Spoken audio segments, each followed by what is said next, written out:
Vous êtes responsable, directeur des partenariats extérieurs d'Areva. Expliquez la stratégie du groupe qui souhaite sortir du monde de l'énergie et d'une certaine culture de la discrétion pour se lancer dans l'innovation ouverte, en particulier en direction des PME.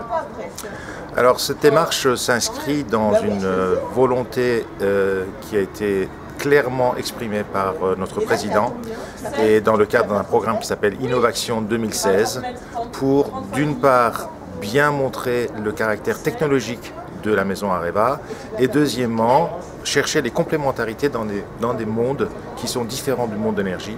Et c'est dans ce cadre-là que nous avons lancé l'initiative Areva Innovation PME pour aller vers les PME, des secteurs qui ne sont pas forcément des secteurs d'énergie, pour avoir et d'une part les aider à s'ouvrir à d'autres marchés que les marchés qu'ils avaient visés à l'origine et d'autre part nous aussi s'ouvrir vers d'autres technologies qu'on pourrait introduire dans nos techniques actuelles. On a un certain nombre d'exemples sur ces initiatives du côté des PME.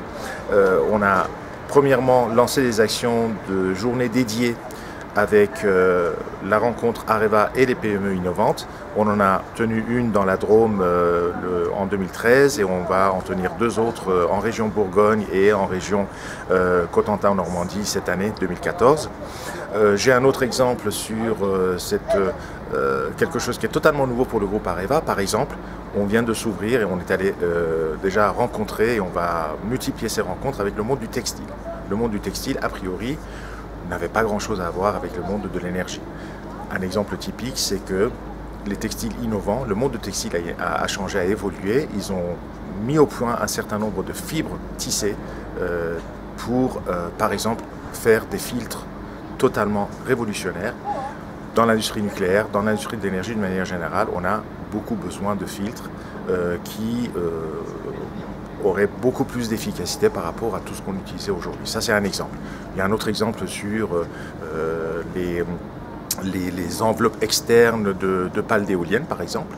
On peut imaginer qu'un jour, on pourra les tisser et garder une âme centrale de pales d'éolien et puis tisser l'enveloppe extérieure. Donc tout ça, ce sont des exemples qui illustrent le bénéfice qu'on peut avoir, nous, grands groupes, à s'ouvrir vers des technologies venant des PME qui ont la souplesse de pouvoir adapter leur technologie, leur invention à nos besoins et en même temps, bénéfice pour les PME qui leur donnent accès et leur ouvrent la porte d'autres marchés. Très bien. Eh bien, je vous remercie. Merci.